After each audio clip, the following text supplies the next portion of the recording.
espacios interdigitales pueden ser puertas de entrada a diversas infecciones, como algunas infecciones más graves también, como la erisipela o alguna celulitis en pacientes predispuestos. Este paciente, por lo tanto, no corre riesgo porque no está predispuesto tanto con antecedentes ni nada por el estilo. Ahora, siguiente diapositiva, por favor. Bien, ahora voy a pasar a relatarles acerca de los tipos de la presentación de esta tinea pedis. Como tal, podemos tener la forma crónica, la interdigital, que en el caso concreto de este paciente consiste en ¿qué? En un eritema con descamación interdigital, acompañada de una maceración y fisuración del fondo de los pliegues. Ahora, esta se localiza, obviamente, en el fondo de los pliegues y en los bordes laterales, aunque esta tiende a diseminarse también a la planta del pie. Y bueno, como tal, el cuarto espacio interdigital es el que se afecta más. Y además de que en este caso nuestro paciente refiere excesiva sudoración, o traducida como la hiperhidrosis excesiva. Y bueno, además de patrones que son y esta forma, la interdigital, presenta dos patrones, que son el seco, que es con descamación, y el húmedo y macerado, que es bueno con exfoliación, perdón, y con fisuras en los espacios interdigitales. Ahora, tenemos la forma hiperqueratósica o en mocasín, que de forma breve se caracteriza por una hiperkeratosis difusa con un eritema y descamación, y de que en ocasiones se fisura. Ahora, esta puede afectar una o ambas plantas, los bordes laterales, los talones, y que también se puede extender al dorso del pie. En la siguiente imagen tenemos la forma aguda vesículo-ampollosa, que esta es unilateral, y que se caracteriza por vesículas y ampollas, como su nombre lo dice, de contenido claro, muy pruriginosas, y que se acompañan de una base eritematosa en la planta de los pies y en el empeine. Y por último, tenemos una forma ulcerativa, que esta, bueno, digamos, es una exacerbación de la tinea pedis interdigital. En esta se forman erosiones ulcerativas, obviamente, en los espacios interdigitales. Hay que aclarar, esta forma se presenta en pacientes tanto inmunosuprimidos como en pacientes diabéticos, como ya pronto les aclararán. Y bueno, para recapitular, en este caso se presenta un paciente inmigrante, sin antecedentes médicos de interés, ni familiares ni personales, el cual trabaja en invernaderos de la zona y que acude, en verano eso sí, a la consulta por presentar un mal olor, sudoración excesiva en ambos pies. A la exploración e inspección se puede ver que el pie tiene un aspecto macerado, que presenta descamación y que tiene fisuras de localización interdigital en la planta del pie. Ahora, ante estos factores, se hace la exposición laboral en condiciones de humedad, el calzado inadecuado y la falta de higiene, se diagnostica como una tinea pedis o un pie de atleta. Ahora, mis colegas pasarán a reforzar este diagnóstico. Siguiente diapositiva, por favor.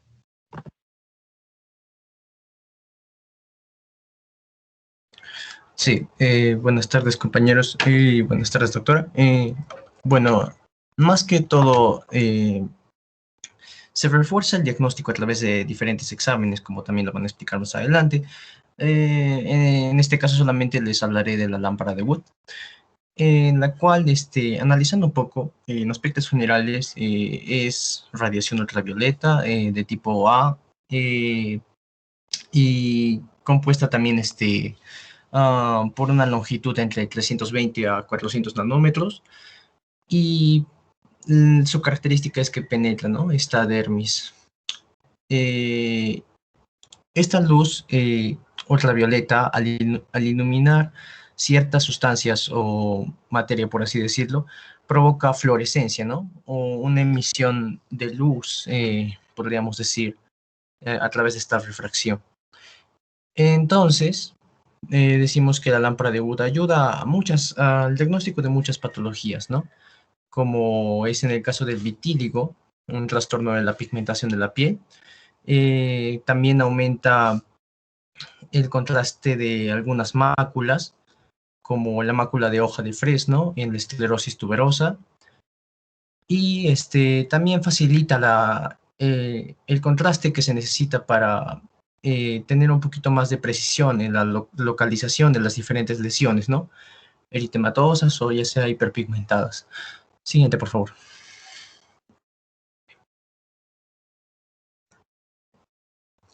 Ya. Bueno, como decía, también es muy común usar esta luz de Wood en lo que ahora nos corresponde a lo de las lesiones fúngicas, ¿no?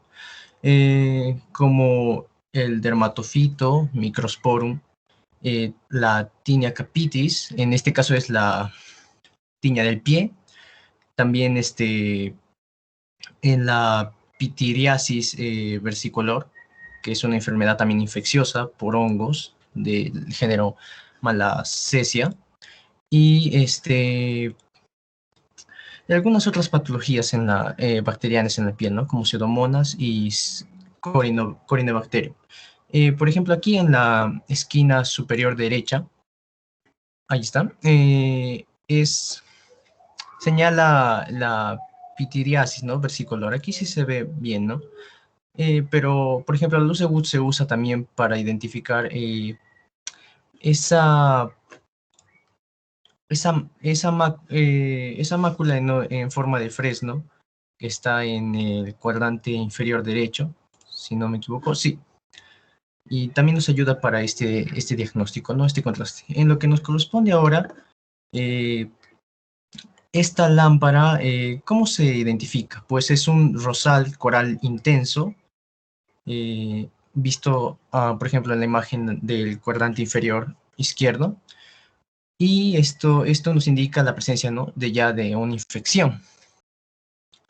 Y ya en base a eso podemos dar un tratamiento adecuado, ¿no? Podríamos decir, clasificarla como simétrica, entre los espacios interdigitales, y, y alguna de esa maceración u oración o descamación también es un poco más visible gracias a esta luz. Le doy el pase a mi compañera, o a mi compañero, perdón. Bueno, gracias. Eso es todo. Bueno, ya un poco más para confirmar el diagnóstico que ya nos mencionaron antes. Vamos a explicar un poco acerca del agente causal. Bueno, la tiña pedis o piedra atleta, como se conoce comúnmente, es una infección micótica superficial producida exclusivamente por los dermatofitos. Bueno, los dermatofitos son un grupo de hongos multicelulares con gran apetencia por las estructuras queratinizadas, como son la epidermis, en este caso, también se puede dar en el pelo y en las uñas. Su estructura típica es filamentosa o micelar y formada por una red de hifas. La infección por hongos se inicia por la colonización en la capa córnea. Bueno, las lesiones producidas por estos hongos se llaman tiñas y bueno, en nuestro caso es el tiña pedis, ya que la localización está en el pie de nuestro paciente.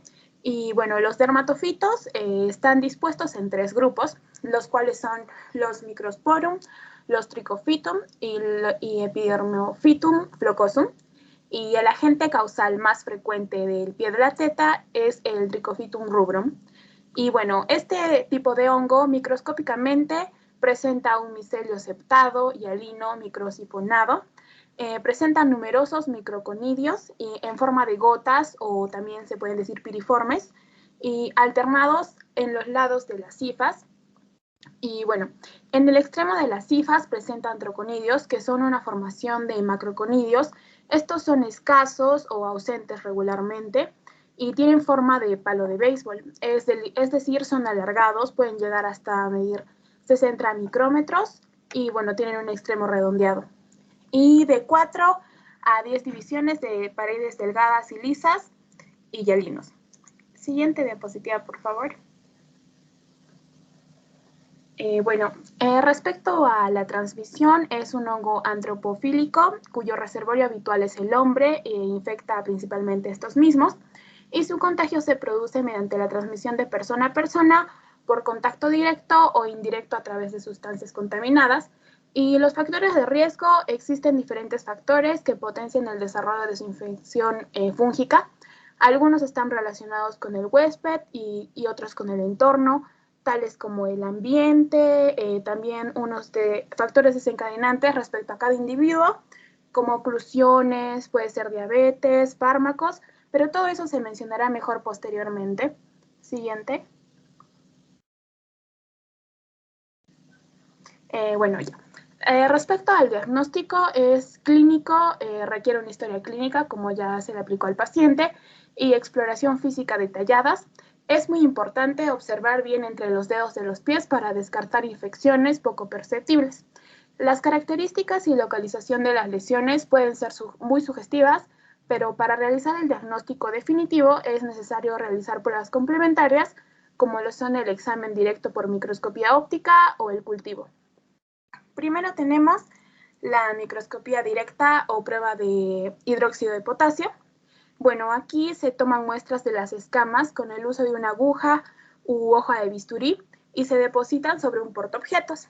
Se aplica la solución de hidróxido de potasio y calor para desintegrar la presencia de las células epiteliales. Posteriormente se observa en el microscopio óptico, donde veremos las cifas, en este caso la presencia de antroconidias por el agente causal.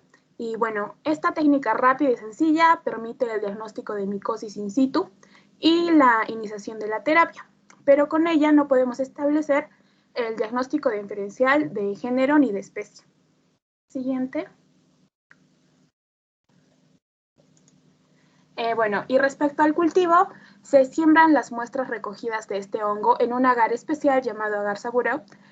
Bueno, crece aproximadamente en 14 días, demora un poco más. En el crecimiento se ven colonias bien delimitadas, tienen un aspecto aterciopelado, de un color blanquecino en la parte central y amarillenta en la periferia. Bueno, presentan también una elevación central y al reverso tienen un pigmento café o a veces rojo vinoso, como podemos observar en las imágenes de la diapositiva. Ahora le daré el paso a mi otro colega.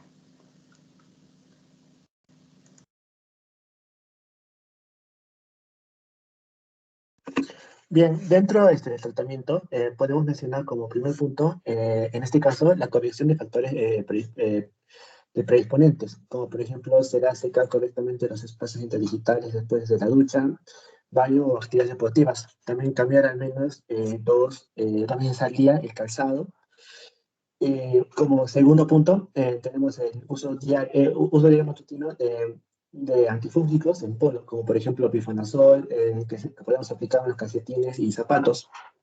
También, como tercer punto, podemos mencionar que debemos tratar la infección bacteriana.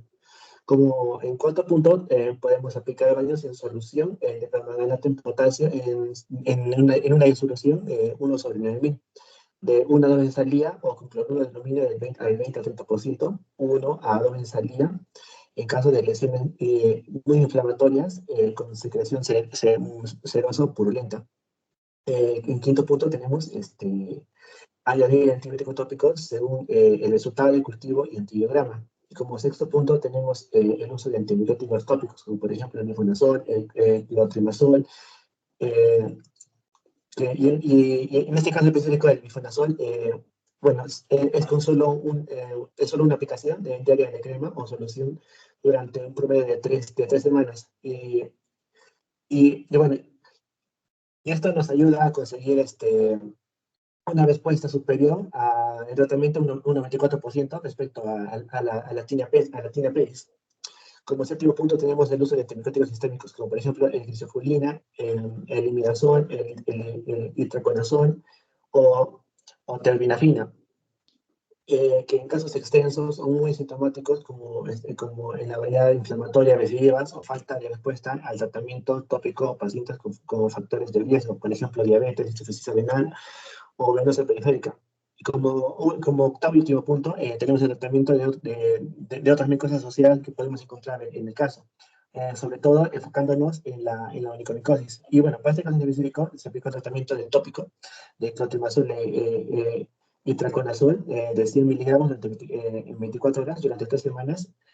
Y esto nos hace de que el paciente presente unas mejorías. Siguiente diapositiva, por favor.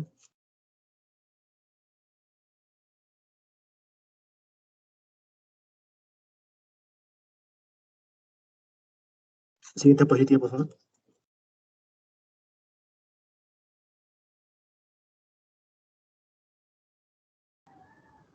Bien, en el siguiente diapo, por favor.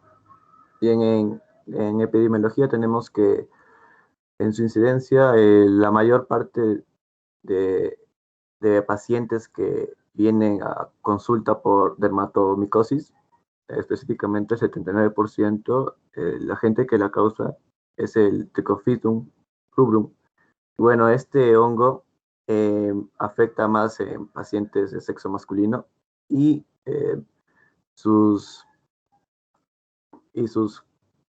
el mayor clima que puede favorecer al crecimiento de este son los tropicales y altas temperaturas. Siguiente diapositiva, por favor. Bien, en los factores tendríamos que las acciones que favorecen a el crecimiento de este hongo sería el uso de calzado cerrado, especialmente si es recubierto con plástico, mantener los pies húmedos durante tiempos prolongados, transpirar excesivamente, y también se podría sospechar de una infección si es que se encuentra alguna lesión en el pie. No, siguiente, por favor. Bien, en las formas en las que se presentan, tendríamos, como mencionó mi compañero, tendríamos las interdigitales, la que presenta nuestro paciente, las mocasín y las disidrótica, las cuales son las que tienen pequeñas vesículas. Siguiente, por favor.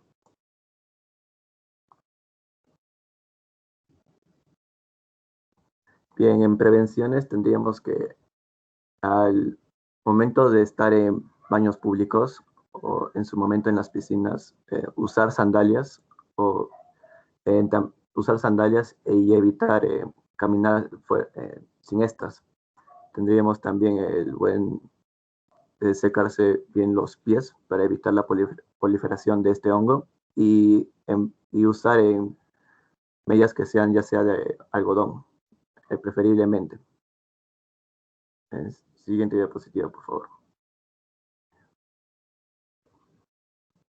Muchas gracias por su atención, compañeros y doctora. Muy bien, chicos, muy buena presentación ya para cerrar todo lo que hemos visto en relación a este tipo de micosis que realmente son muy comunes, ¿no? Y como lo han mencionado sus compañeros en la presentación, no es muy frecuente que los varoncitos pues presenten este tipo de micosis. Más que nada es por el tipo de calzado que usan, ¿no? Las mujeres creo que andamos o tratamos de usar un calzado que no produce tanta humedad como es el caso, por ejemplo, de las zapatillas, ¿no? Además, importante los factores que pueden influenciar sobre el desarrollo de este tipo de micosis, ¿no? Aparte del calzado, también de repente buscar si es que hay alguna patología crónica de tipo inmunosupresora, de alguna índole, ¿no? Pensar de repente en una diabetes por ahí, ¿no? Y dar el tratamiento, que es muy simple, ¿no? Hay que identificar el hongo y saber, pues, qué antifúngico podemos emplear, ¿no? Y eso ya lo hemos repasado muy bien. Muy bien, chicos, muy bonita presentación.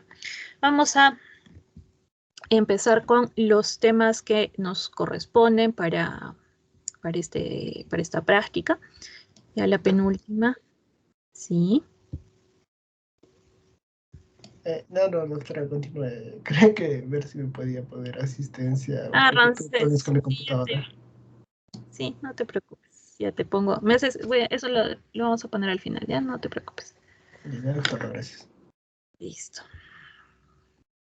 Muy bien, vamos a comenzar entonces a hablar acerca de lo que es el diagnóstico de Candida albicans.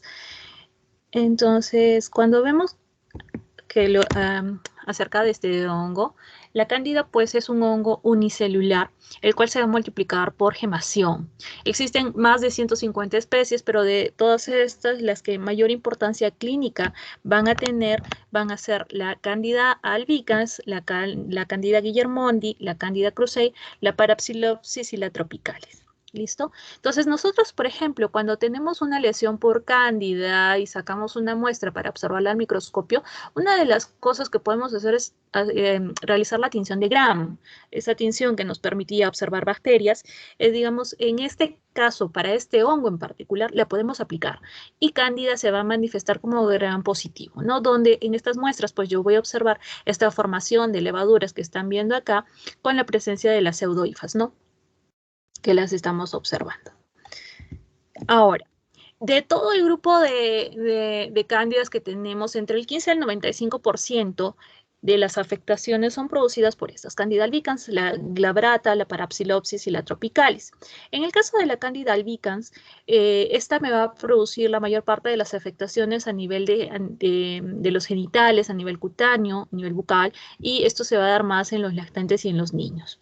El del 25 al 50% de las lesiones en cavidad oral se ha visto que se da en pacientes hospitalizados, en pacientes infectados con VIH, aquellas personas que utilizan dentadura postiza, pacientes con diabetes, aquellos que han sido sometidos a una terapia neoadyuvante y también antibiótico terapia. Acá podríamos agregar también el caso de personas que utilizan corticoides inhalados, ¿no? Por ejemplo, los asmáticos.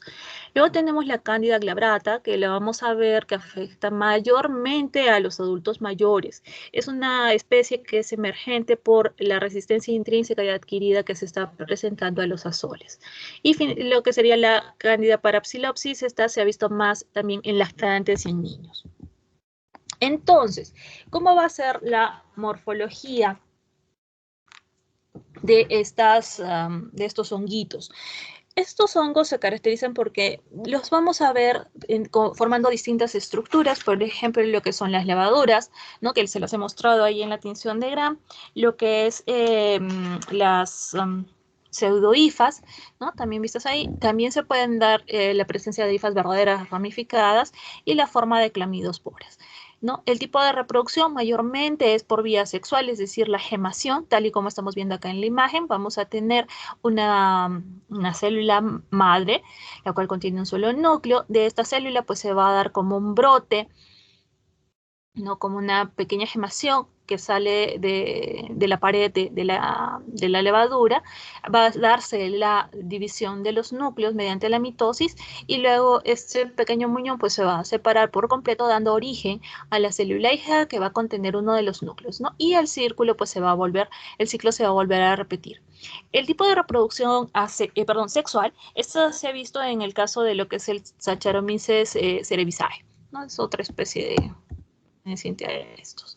Entonces, tenemos, por ejemplo, la estructura de las blastosporas, las cuales pues intervienen en lo que es la gemación de la célula madre, las clamidosporas, que son estas estructuras redondeadas acá, que se presentan por aumento de tamaño de las hifas y van a tener esta pared gruesa tan característica.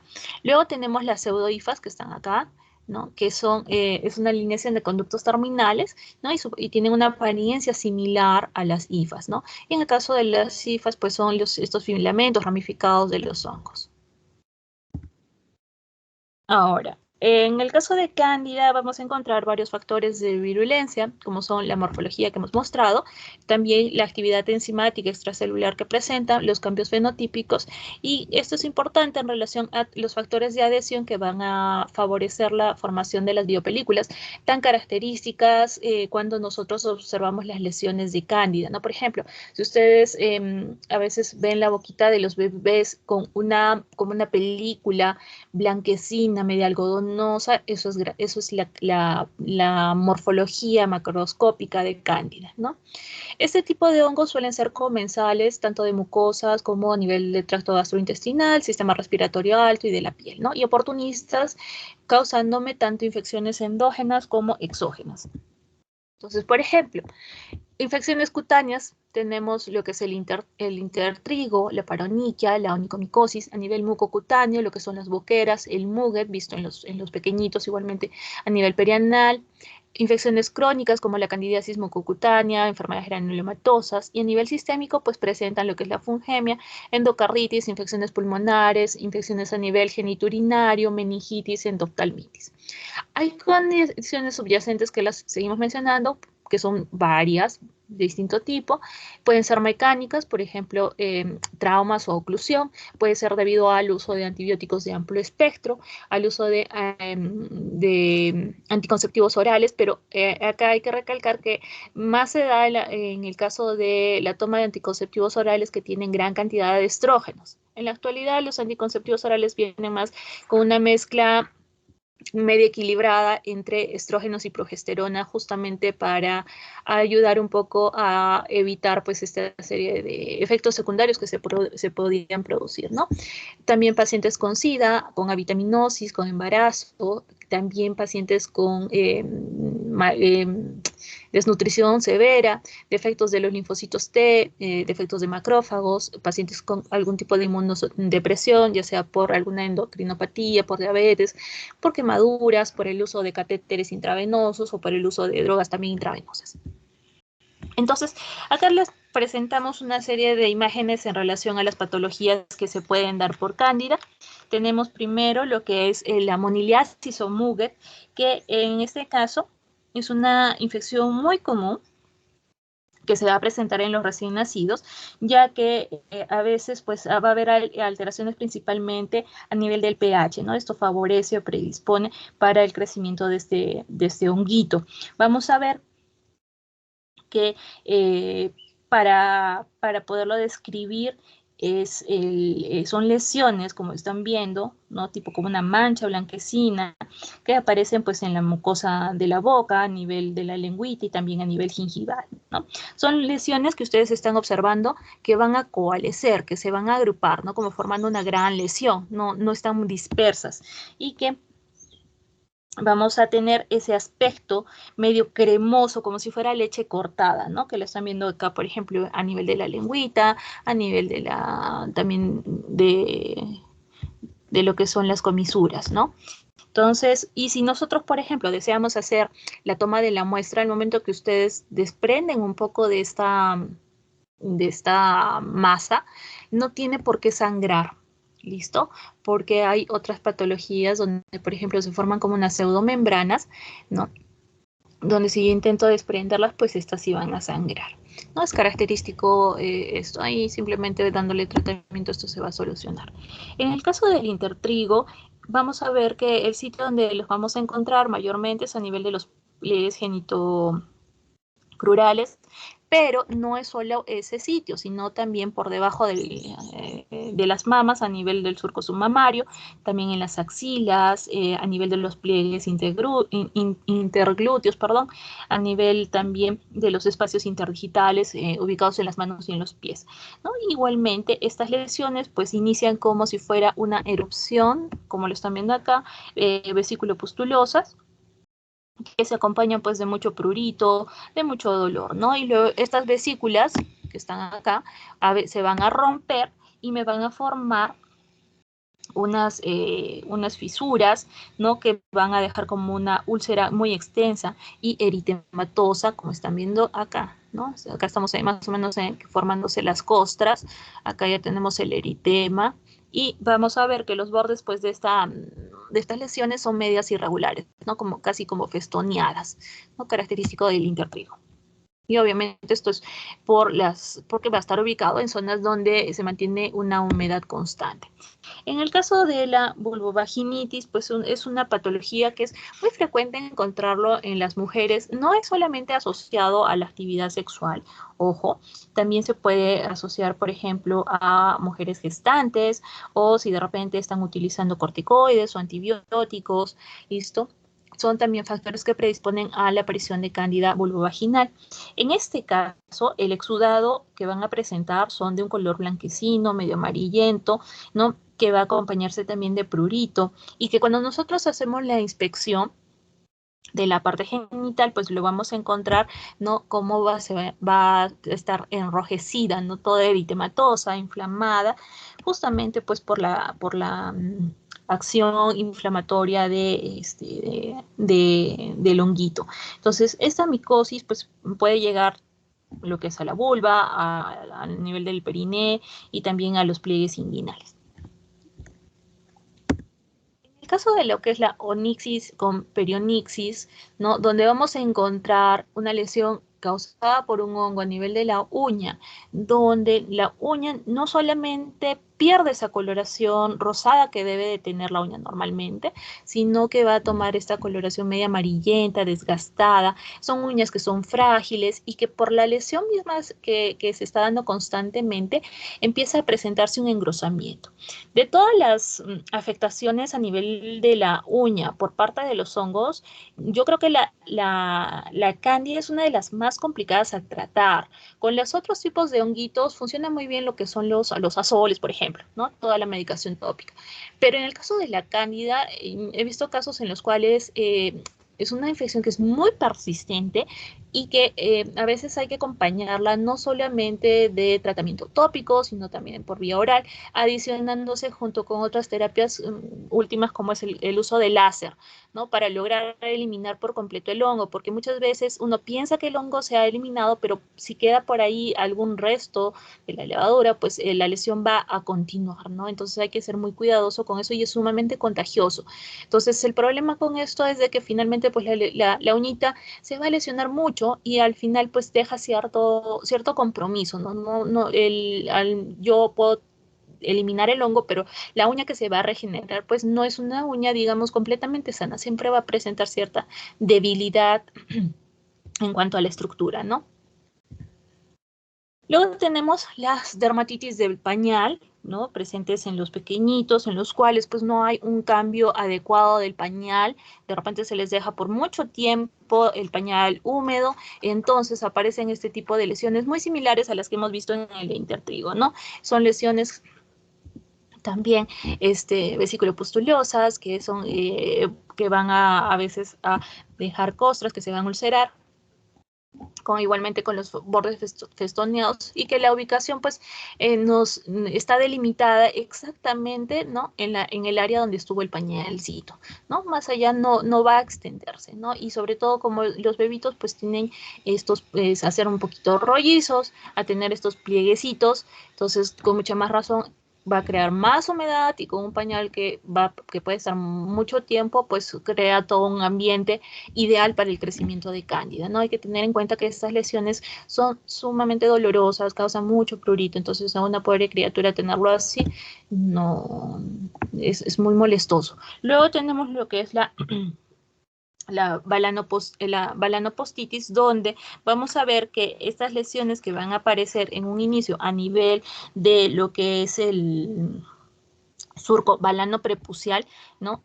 Y que después van a avanzar, van a proliferar hacia lo que es el glande, el prepucio. Son lesiones igualmente que inician como si fuera un eritema vesicular, y que también pues a posterior se van a ir ulcerando, van a formar estas placas medias descamativas que también igualmente manifiesta el paciente dolor y mucho prurito en la zona. Muy bien, entonces teniendo en claro cómo son las imágenes de una afectación por cándida, lo siguiente que nosotros debemos hacer es ver qué pruebas debemos de solicitar para realizar un adecuado diagnóstico. Y acá tenemos que hacer una demostración directa a partir de muestras, dependiendo del área que haya sido afectada, y también podemos hacer la demostración de su crecimiento en los distintos medios de cultivo. Entonces, las muestras que nosotros podemos tener, por ejemplo, son de costras, de exudados, o también hacer biopsias, ¿no? Y estas pues van a ser sometidas a lo que es lavado con hidróxido de potasio, el 10 o 20%, más blanco de calcofluor, ¿no? Y para hacer otro tipo de tinciones biológicas, podemos hacer la tinción de Gram, como ustedes han visto, o usar azul del lactofenol, ¿no? Y también cultivarlos en el agar saburo. Entonces, en un examen directo, nosotros tomamos un raspado de las lesiones cutáneas o de las mucosas, las tratamos, como hemos mencionado, en KOH al 10%, y acá nosotros lo que vamos a observar son estas presentaciones que están viendo acá, que son las formas de levaduras gemantes o levaduriformes de gemación, con la presencia de las pseudohifas que están acá, ¿no? Por ejemplo, estas que están viendo acá son células, ¿no?, escamosas propias del raspado. Acuérdense que lo que se ve acá es un examen al fresco, es decir, no tiene ninguna tinción. Y estas agrupaciones redondeadas pues están constituidas por las levaduras. Luego tenemos el agar sabureodextrosa al 2%, en el cual vamos a observar el crecimiento de este honguito a una temperatura de 37 grados. No demora aproximadamente entre 1 a 5 días. Y las colonias que se van a formar son unas colonias lisas, blanquecinas, que tienen un aspecto cremoso, ¿no? Y que a veces huele como si fuera a pan rancio, más o menos por ahí es el olor distintivo de cándida. Ahora, otra prueba que nos ayuda particularmente en saber diferenciar a qué tipo de cándida estamos haciendo frente es lo que sería el cromo-agar. Entonces, el cromo-agar consiste en, de acuerdo a la coloración que vamos a encontrar en las distintas colonias, pues nos ayuda a determinar qué tipo de cándida estamos viendo, ¿no? Así, por ejemplo, en el caso de Cándida albicans, la coloración que se va a observar en las colonias es de un tono medio verde azulado. En el caso de la Cándida tropicalis, que es otra común, vamos a ver que son también colonias de un color azul metálico, pero que van a tener un halo, un halo rosado, ¿no? Las tropicales. Luego tenemos la Crusade, la cual vamos a ver que son estas colonias de acá, ¿no? Acá también las tenemos, que también son colonias rosadas y medias esfumadas, ¿no? Medias difusas. Como están viendo acá, hay un rosado que se va esfumando hacia la periferia. Y luego tenemos en el caso de la Cándida glabrata, vamos a ver que es de un color medio perlado, ¿no? Tono, la traducción acá es como que malva, pero, a ver, para los chicos que seguro van a decir, ¿qué color es malva? Es como que de un tono entre medio parlado a rosado pálido, por ahí. ¿Listo? Y en el caso de las bacterias, pues estas van a encontrarse inhibidas en este agar. Luego tenemos la prueba del tubo germinal. Esta prueba consiste en tomar una pequeña porción de las colonias que han crecido, ¿no? Que se han sido aisladas, y estas van a ser introducidas en una suspensión de 0.5 mililitros de suero humano. Y esto pues lo vamos a llevar a incubar a 37 grados centígrados en un periodo de 2 a 3 horas. Pasado ese tiempo, nosotros sacamos una gotita de esta suspensión, la colocamos en un portaobjetos y vamos a ver la presencia de la formación de los tubos germinales que salen de las blastosporas. Entonces, estos son los tubos germinales, que casi parecen como chupetitos, ¿no? Como chupetines. Entonces, este tipo de estructura, que es el tubo germinal, ¿listo? Vamos a encontrar que se encuentran en la Cándida albicans. Entonces nos ayuda a diferenciar la Cándida albicans del resto de cándidas, ¿no? Entonces ya tenemos el filamento o el tubo que sale de la blastospora.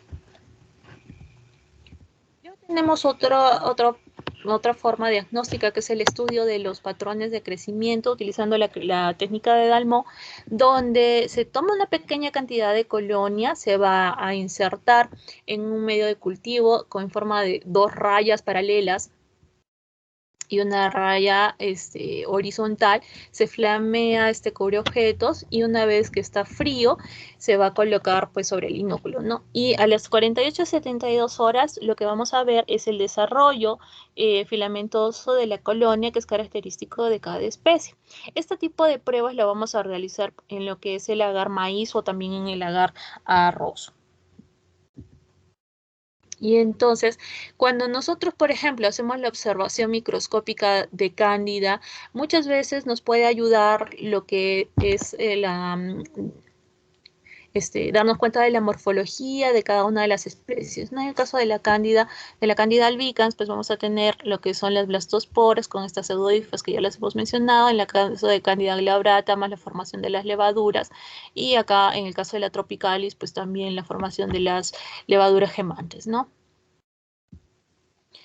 Dentro de las características morfológicas también nos ayuda lo siguiente.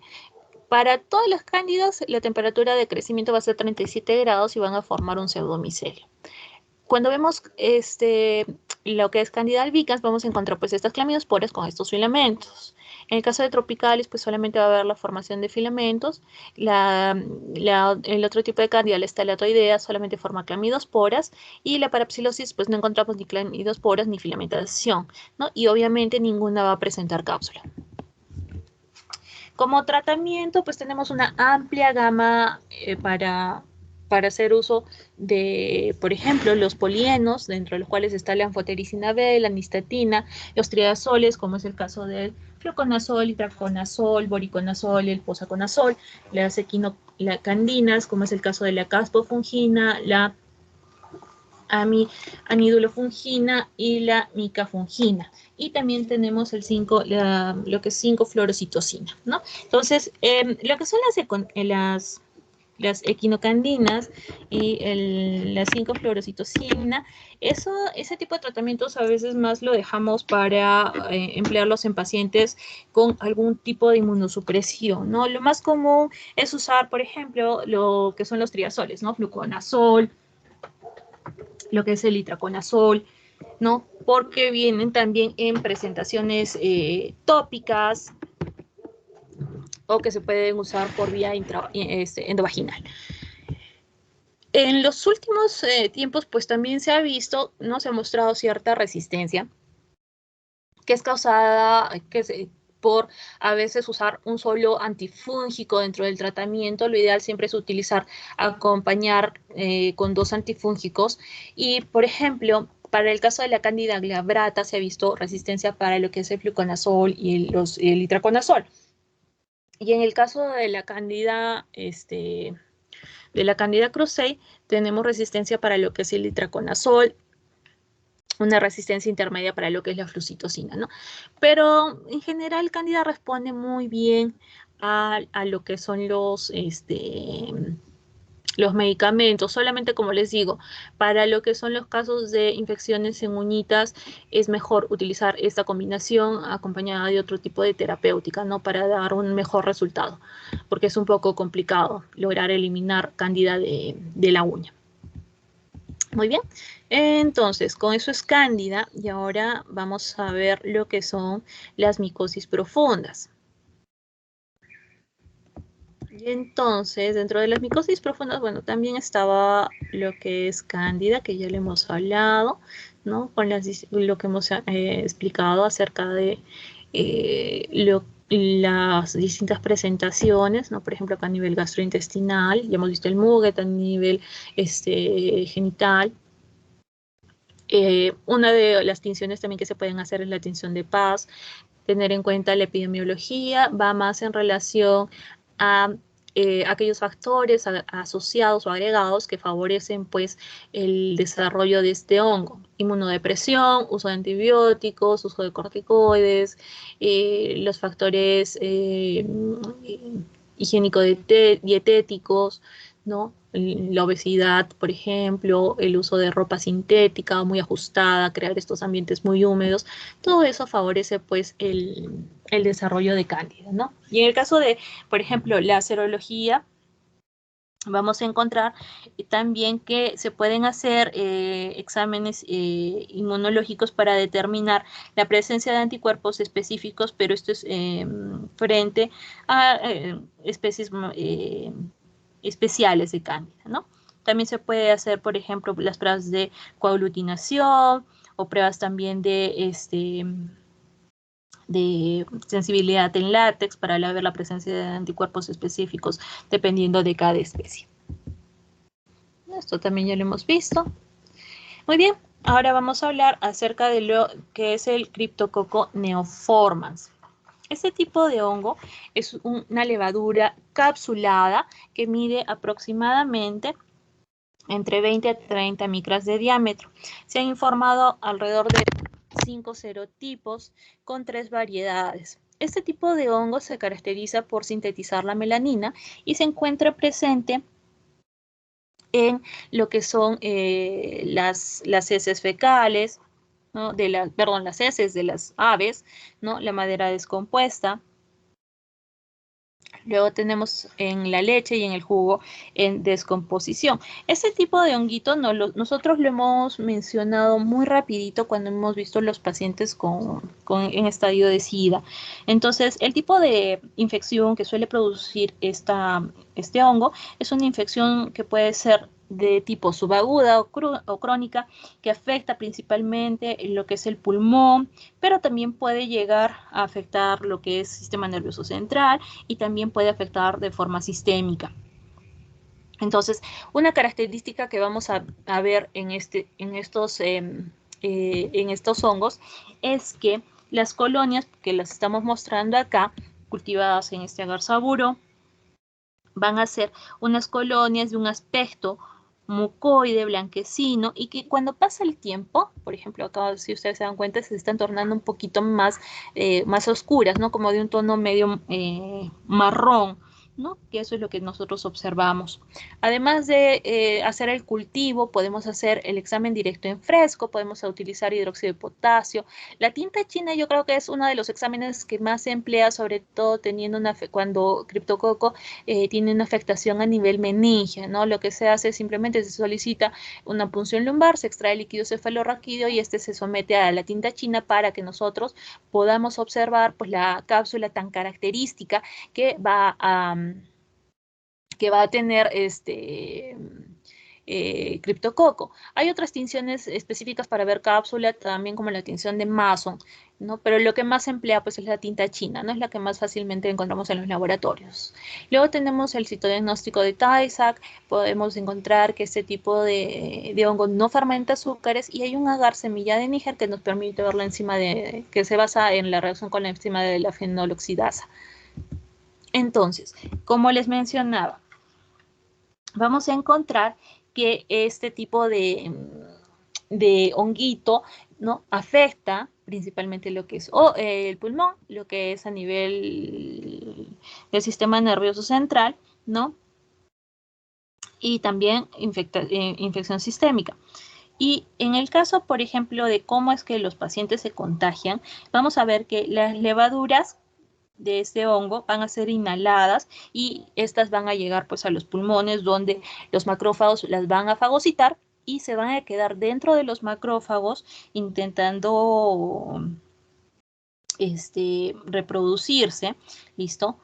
Pero acá viene la acción de lo que es nuestro sistema inmune, que van a controlar la multiplicación de esta levadura, ¿listo? Entonces, un paciente que es inmunocompetente generalmente no tiene síntomas. El problema más grande es con los pacientes que están inmunosuprimidos, ¿no? Y también depende mucho de la cantidad que uno inhala de estas levaduras. Entonces, los pacientes, por ejemplo, que tienen estos problemas de inmunosupresión, pues van a desarrollar lo que es la criptococosis pulmonar, cuyos síntomas pues es muy similar a la tuberculosis y que tendría que ser uno de nuestros diagnósticos diferenciales, ¿no? Y si, por ejemplo, si afectara este hongo a nivel del sistema nervioso central, el paciente pues puede desarrollar lo que es una meningitis, una meningoencefalitis, ¿no? Donde va a tener pues los clásicos síntomas meningios, ¿no?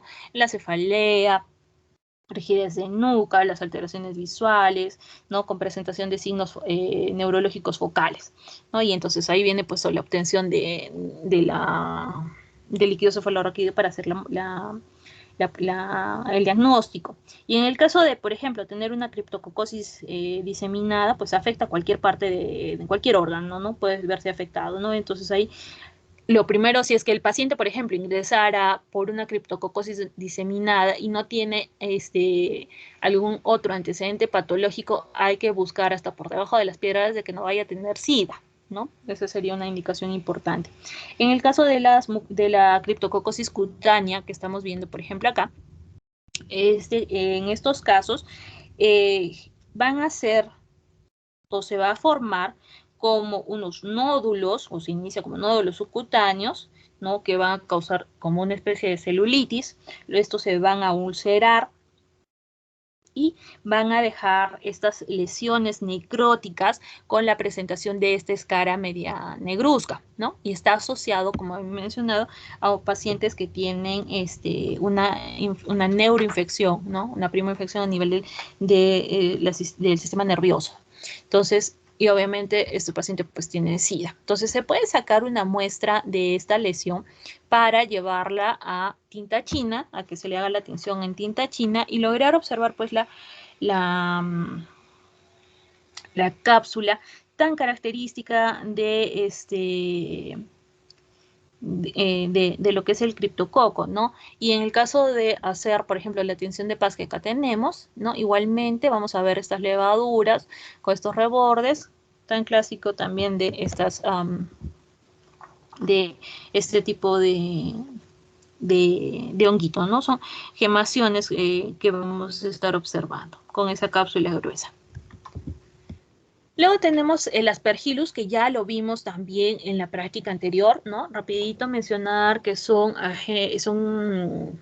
microorganismos anamorfos, termotolerantes, que es probable que produzcan endotoxinas. Conocemos cerca de 185 especies, de las cuales pues 34 se han asociado a enfermedades al ser humano, ¿no?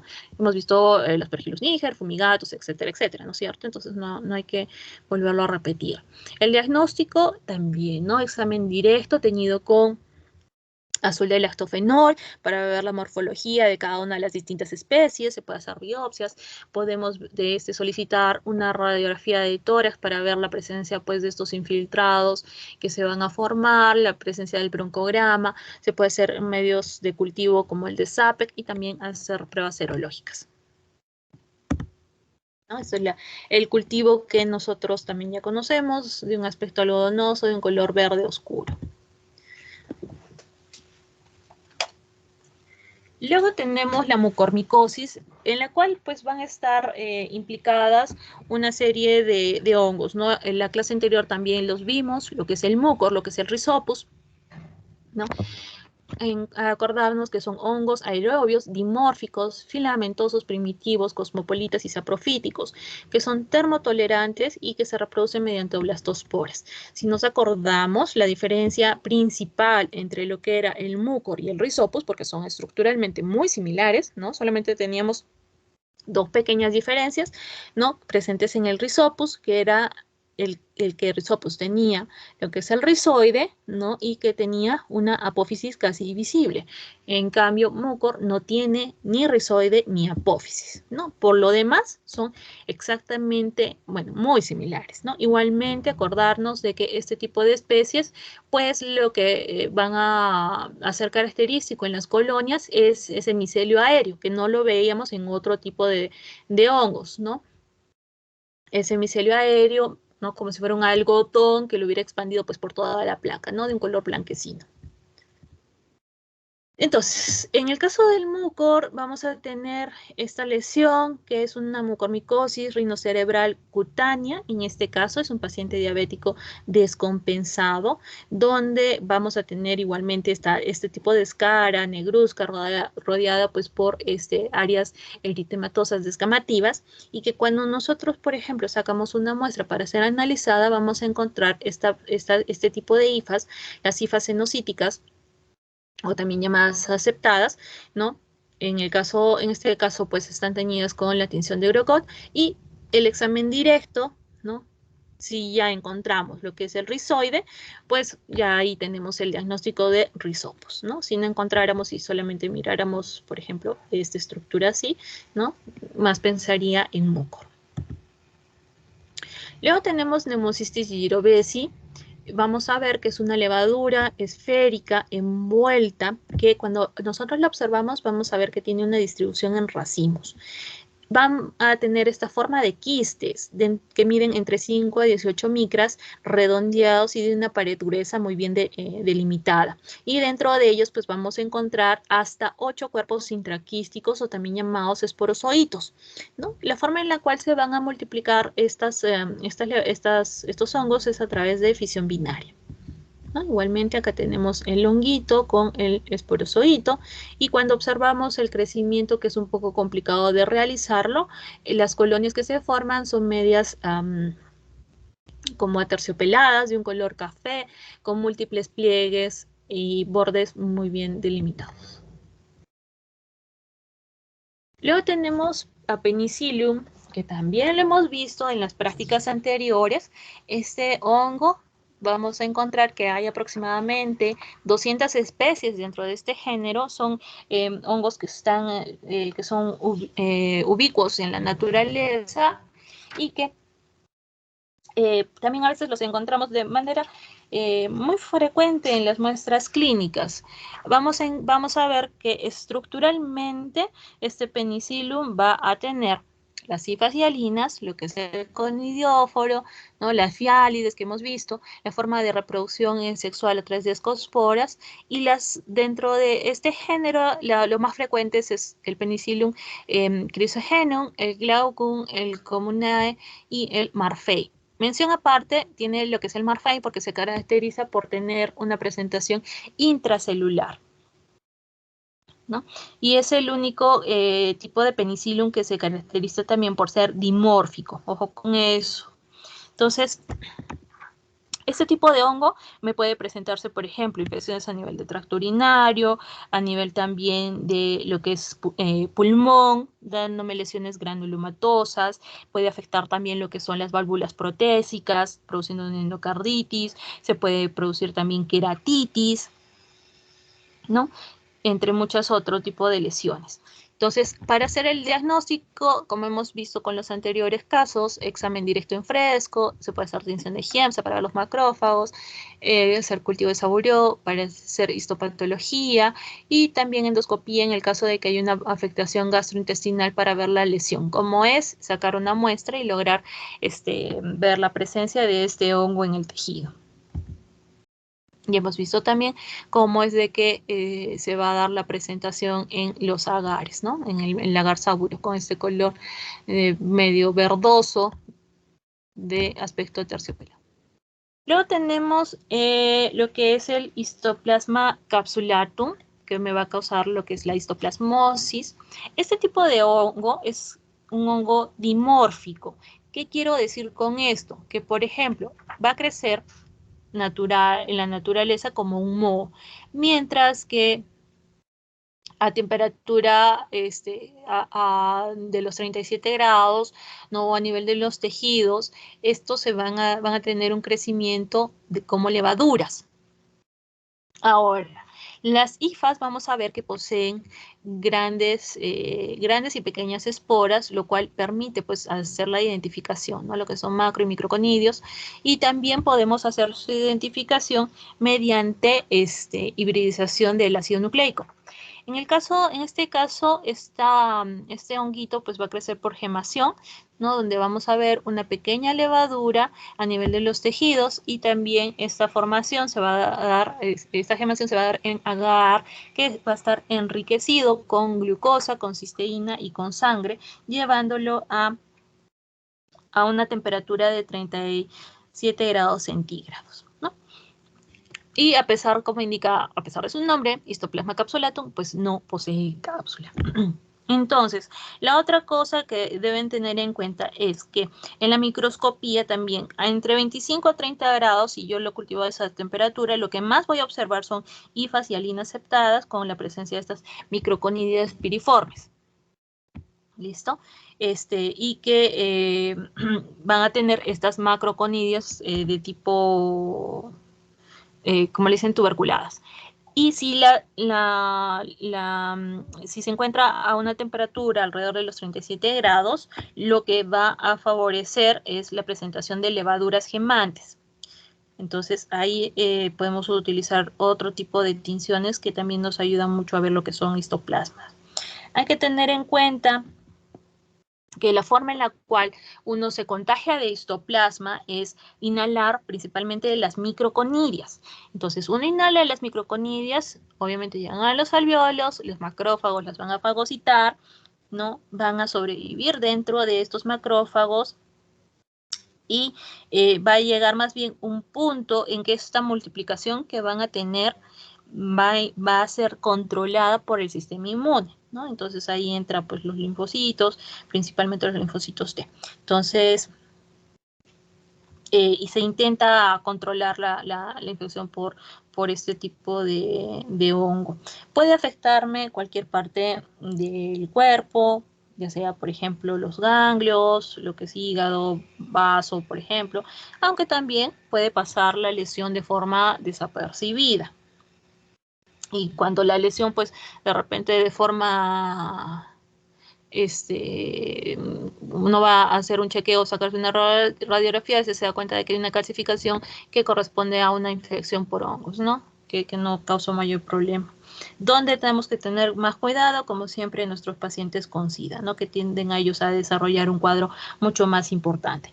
Entonces, se dice de que hay una infección primaria por histoplasma que suele ser asintomática, ¿no? Y que puede evolucionar a curarse sin mayor problema. Pero puede también después desarrollarse una infección a nivel pulmonar, ya sea aguda o crónica, y todo pues va a depender mucho del sistema inmune. En el caso, por ejemplo, de la patología aguda, se desarrolla como una neumonía, ¿no? Y estos pacientes pueden tener a veces un periodo de lo que es fiebre, con dolor torácico, con tos, ¿no? En el caso de la presentación crónica, hay que tener mucho cuidado porque también la sintomatología es muy similar a lo que es la tuberculosis cavitaria. Entonces los pacientes igual van a tener un poco de disnea, de tos, de fiebre, de anorexia, de pérdida de peso, ¿no? Cosas que sí hemos visto para tuberculosis, ¿no? Y es más, hasta pueden hacer insuficiencia cardíaca. En el caso de la presentación diseminada, que va más asociada a pacientes con SIDA, igual, pues vamos a tener mayor afectación de lo que es el hígado y el vaso, también a nivel ganglionar, y también afectación a nivel gastrointestinal. Y existen la forma crónica también de la presentación diseminada, donde el sitio donde vamos a encontrar las lesiones van a ser más bien a nivel cutáneo. Entonces, con todo esto, muestras podemos tomar de esputo, de hemocultivo, de médula ósea, de las lesiones cutáneas que les he dicho, muestras del hígado, de también hacer un lavado bronquiolo-alveolar, ¿no? Se puede hacer un frotis de sangre y de este líquido de lavado, teñidos con Giemsa, o un frotis de tejidos infectados, ¿no? Cualquiera que sea, ¿no? Como hemos mencionado, el pulmón, la médula, los ganglios. Podemos hacer también la detección de lo que son los antígenos de histoplasma tanto en sangre como en orina. Y acá estamos viendo cómo es que crece el moho. Acuérdense, la presentación de moho con la formación de estas macro y microconidias tuberculadas es a una temperatura de 25 grados. Cuando cuando es sometido a una temperatura mayor a 37 grados, pues predomina esta forma levaduriforme. Entonces, por ejemplo, acá lo que nosotros tenemos es una lesión a nivel cutáneo, ¿no? Con estas lesiones papulares de una histoplasmosis cutánea diseminada en un paciente con VIH, del cual se le toma una muestra y se va a lograr observar la levadura, está más de cerca, lo que son las levaduras intracelulares en los macrófagos que intentan controlar pues, la lesión. Y si nosotros hacemos un examen directo, pues vamos a encontrar estos conidios espiculados, ¿no? Característicos de lo que es el histoplasma capsulato. Luego tenemos lo que es blastomicosis causada por blastomisis dermatitidis. Por favor, esto hay que eliminarlo, no corresponde. ¿Ok? Y vamos a ver que blastomisis es también un hongo dimórfico que va a crecer a temperatura ambiente como un moho medio blanquecino, bronceado, mientras que a una temperatura de 37 grados o cuando está en el huésped, pues va a tener también, ¿no? la formación de células levaduriformes, medias redondas, con gemación. Su identificación se lleva a cabo principalmente por esta característica del dimorfismo, también por su aspecto, por estas pequeñas esporas vehiculadas, por las cifas del moho, o también podemos hacer hibridación del ácido nucleico. Entonces, en el caso de esta blastomicosis, también me puede producir una lesión a nivel pulmonar y a partir de esta se puede empezar a diseminar ya sea por vía hematógena hacia, lo más frecuente es hacia piel y también hacia huesos. Lo que sí no afecta, que es bien raro que vaya a llegar, es a nivel del sistema gastrointestinal. Entonces, cuando nosotros vemos la microscopía, perdón, lo que son las colonias, antes de pasar a la microscopía, lo que son las colonias, hemos dicho que son hongos dimórficos, ¿no es cierto? Entonces, a los 30 grados vamos a ver que las colonias son blanquecinas, algodonosas, de un color medio rosado, ¿no? Y donde vamos a encontrar una colonia bien formada. A partir de los 37 grados, las colonias pasan a ser cremosas y presentar plegamientos. Y esto indica que más están siendo formadas o constituidas por las levaduras, como hemos mencionado. Entonces, igualmente, ¿no? Si yo hago la microscopía a los 30 grados, lo que voy a encontrar son hifas tabicadas con presencia de conidióforos laterales, con una conidia terminal, esférica, de una pared lisa. Y si lo hago a 37 grados, pues lo que voy a encontrar son levaduras, ¿no? Levaduras que se caracterizan por tener hacer levaduras gemantes de boca ancha. Nosotros, ¿dónde vamos a encontrar este tipo de hongos? Principalmente en los gallineros, en los establos, ¿no? En esa tierra, que va a estar con gran cantidad de contenido de desechos orgánicos. Las presentaciones que vamos a encontrar en los pacientes puede ser una infección asintomática, ¿no? Podemos tener esa afectación a nivel pulmonar, donde es importante el reconocer el patrón de infiltrado en la imagenología. Entonces, si yo hago unos rayos X en la presentación, por ejemplo, en la forma aguda de esta afectación pulmonar, lo que vamos a encontrar son infiltrados difusos bilaterales. Y si tengo ya una afectación crónica, donde, por ejemplo, los síntomas también que son muy similares a la tuberculosis, por lo cual también sería parte de nuestro diagnóstico diferencial, voy a encontrar también que son lesiones que tienen infiltrados alveolares y con áreas de consolidación pulmonar, ¿no? Entonces, una descripción que me suena también a tuberculosis. Entonces hay que hacer el diferencial, ¿no? Hacer las pruebas para tuberculosis y hacer las pruebas para honguitos. Muy bien. Ahora, en el caso de la afectación cutánea, más se van a dar por un inóculo, puede ser por un traumatismo con algún material que se encuentre infectado pues, con estos contaminantes. Y hay otra que puede ser secundaria, que en estos casos se consideran como si fueran metástasis de la lesión pulmonar inicial, ¿no? Y que igualmente se van a formar unos nódulos subcutáneos que en la evolución se van a ulcerar, me van a dejar una cicatriz, ¿no? Y que a veces pues hasta pueden formar como abscesos.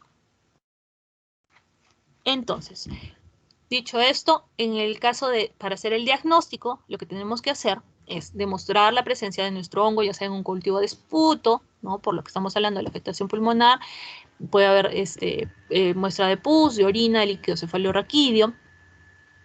Se puede hacer la visualización mediante un frotis o un corte histopatológico, aunque realmente para ello, como indica, no se necesita experiencia. Entonces es un poco complicado lograr observar hongos en tejidos, ¿no? Hay que tener el ojo muy bien abierto. Y se pueden hacer pues pruebas serológicas. La más efectiva es la inmunoabsorción enzimática y en el caso de las pruebas cutáneas son poco fiables, ¿no? Y nuevamente la imagen acordándonos de que sean dimórficos. La presentación de moho a temperatura ambiente y la presentación de levadura gemante a temperatura de 37 grados centígrados. Luego tenemos lo que es la coccidiomicosis, producida por lo que es el Coccidioides imitis. Este Coccidioides imitis también, o coccidiomicosis, también se le conoce como la fiebre del Valle de San Joaquín, el reumatismo del desierto, el granuloma coccidioide, ¿no? Y causado por este Coccidioides imitis.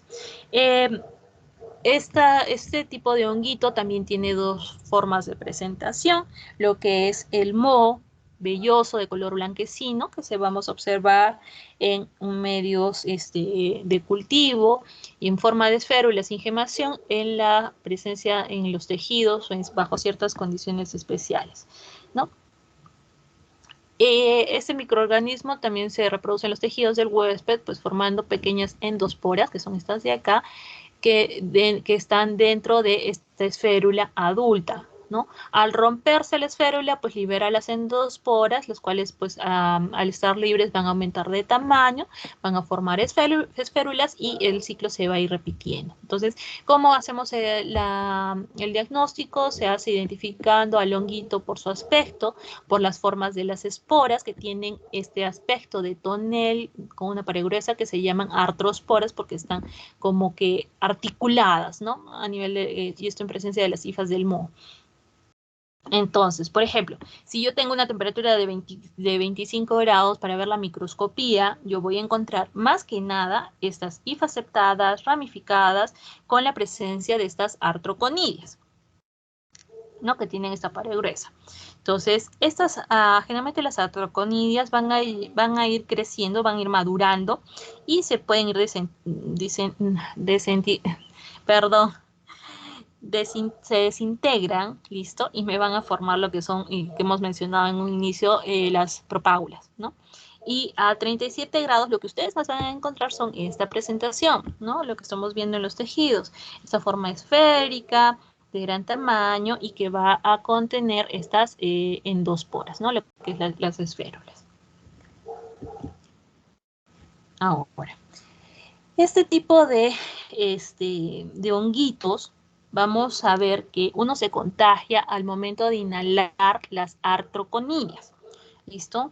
¿Por qué? Porque las artroconidias van a ser la forma que puede ser llevada fácilmente en el polvo. Es lo más resistente al medio ambiente. Entonces, se inhalan las artroconidias igualmente. A nivel de los alvéolos, los macrófagos, pues, las van a fagocitar, pero no se llega a formar lo que es el complejo fagolisosoma, ¿no? Por lo tanto, no van a destruir esta presentación. Y vamos a encontrar que la forma en la cual se puede resolver esta infección es cuando se activan nuevamente los macrófagos y además hay acción de los linfocitos T, es decir, el sistema inmune como que despierta y hace frente a esta infección. Vamos a encontrar que si es que no se logra controlar esta infección, pues empieza a presentarse las distintas formas clínicas. Tenemos una forma primaria que generalmente es de ubicación pulmonar, ¿no? Donde los pacientes, pues si es una persona inmunocompetente, generalmente es asintomático, tiene pues síntomas muy leves que pueden ser fiebre o tos, o ser como un simple resfrío. Pero el problema, como siempre, van a ser nuestros pacientes inmunosupresos, ¿no? En los cuales pues hay una manifestación mucho más importante. Luego tenemos la afectación, lo que sería la secundaria. En estos casos tenemos, por ejemplo, lo que es una enfermedad pulmonar crónica que va asociada además a la presencia de lesiones cavitarias, ¿no? Luego tenemos también, hay una presentación a nivel pulmonar que es muy similar a la tuberculosis miliar, ¿no? Y hay una presentación que es la difusa sistémica, donde vamos a encontrar que afecta, por ejemplo, las meninges o también tiene afectación cutánea, ¿no? Donde vamos a ver igualmente unos nódulos subcutáneos. Entonces, el diagnóstico lo vamos a hacer mediante cultivo, mediante preparaciones en fresco, tanto de esputo, de orina o de pus, y en las biopsias lo que podemos hacer es buscar estas esférulas pequeñas, ¿no? Que es importante diferenciarlas de aquellas formas de ingemación presentes en Blastomyces y en el criptococo. Pero lo que nos ayuda o lo que tiene más valor diagnóstico es encontrar pues las esférulas adultas, ¿no? Las que ya dentro de ellas vamos a encontrar pues las esporas, ¿no? Como lo que están viendo acá en los tejidos, ¿no? En este tejido lo que encontramos pues son estas esférulas, ¿no? Y acá tenemos lo que sería el crecimiento en el agar ¿no? Eso debe ser a una temperatura de 30 grados. Para hacer otras pruebas diagnósticas tenemos la serología mediante aglutinación en látex, las pruebas de difusión en gel de agar, la prueba de fijación de complemento, que esta más se aplica cuando tenemos una muestra de líquido cefalorraquídeo y también en situaciones de seroconversión. En el caso de las pruebas cutáneas, más se emplean para epidemiología, ¿no? Para poder conocer una zona endémica, ¿no? Y su utilidad diagnóstica, pues como indican, es muy limitada porque me puedan dar resultados negativos teniendo la presencia de una forma diseminada, ¿no? Y la presencia de cavidades de pared fina. Entonces, acá lo que nosotros tenemos es una fístula de una coccidomicosis diseminada, que quiere decir que hay que seguro el paciente pues ha tenido una afectación inicial de repente a nivel pulmonar y está haciendo una diseminación a nivel cutáneo, formando pues estas fístulas. Entonces, si yo hago una biopsia, lo que voy a encontrar es esto, la presencia de las esférulas maduras a nivel del tejido, en este caso teñidas con paz, y la presencia de artroconidios característicos, ¿no? Que esto es cuando tenemos una temperatura de 30 grados.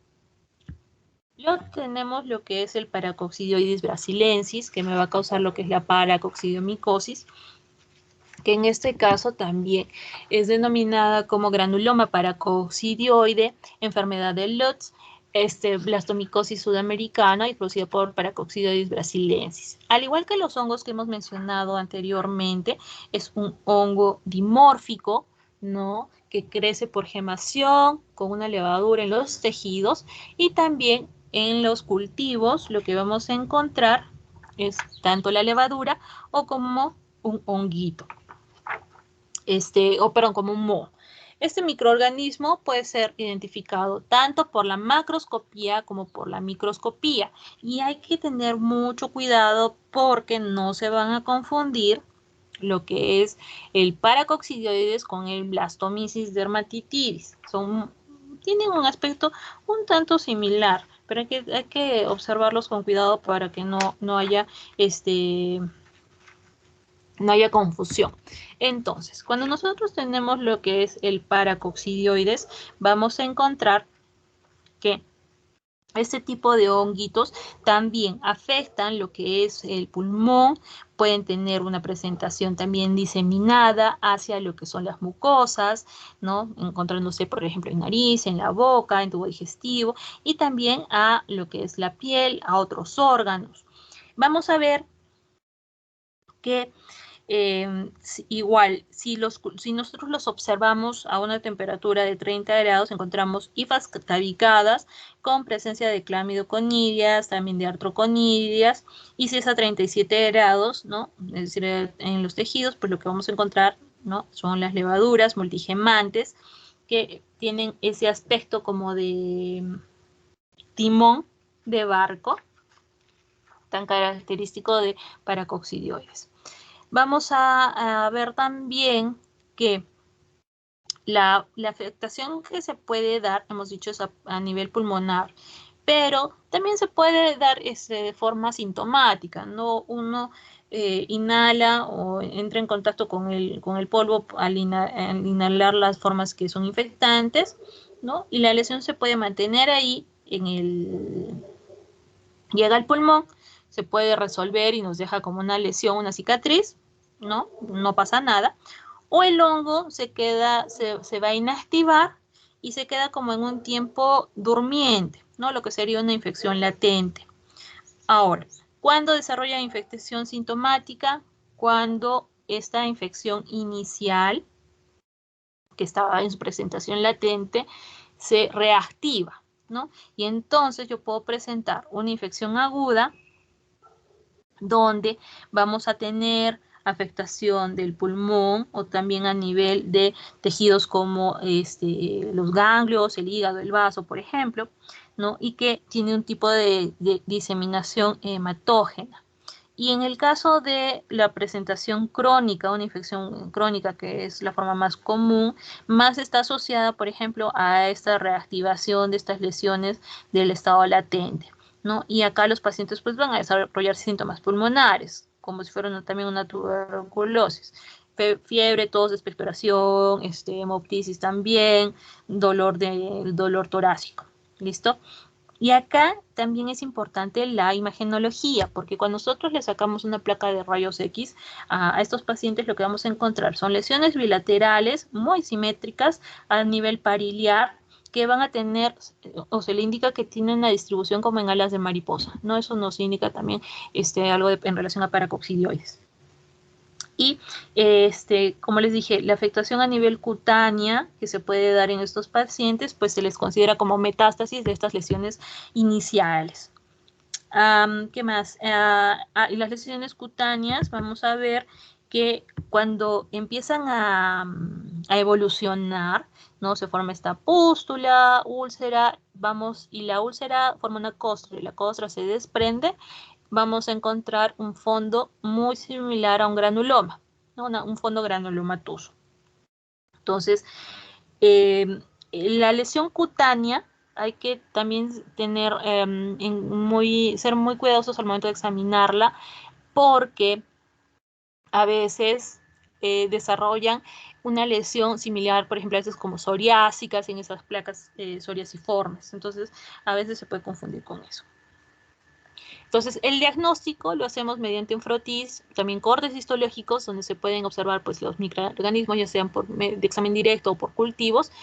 Y en el caso de las pruebas serológicas, podemos emplear fijación de complemento, inmunofluorescencia, ¿no? Que nos ayuda tanto para el diagnóstico como para saber la respuesta frente al tratamiento. En el caso de la intradermorreacción con antígeno fúngico, solamente se emplea cuando se necesita hacer estudios de epidemiología. Entonces, acá es lo que serían las lesiones cutáneas de paracoccidioides brasilensis, ¿no? Estas lesiones que se consideran como metástasis de una infección pulmonar inicial y que, ojo, acá también hay que tener cuidado con otro diferencial que es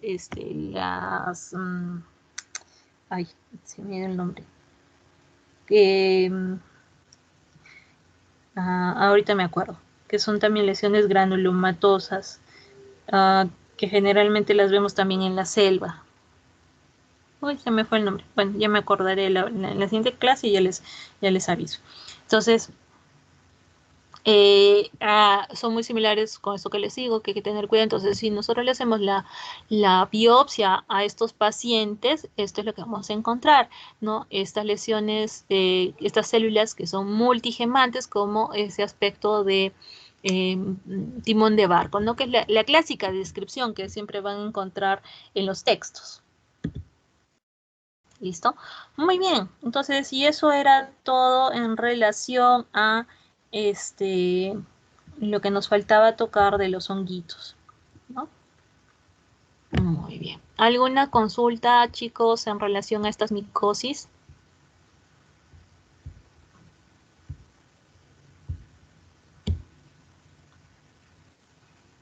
¿Está todo comprendido?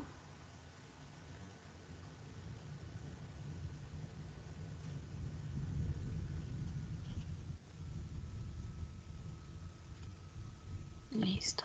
Ojo que también otra cosa que me olvidé mencionarles, al momento de trabajar con estos honguitos en el laboratorio hay que tener mucho cuidado, sobre todo en esto que les he mencionado de la forma de las artroconidias, que son muy volátiles, entonces hay que trabajar con ciertos equipos de bioseguridad para que uno no se contamine en el laboratorio, ¿no?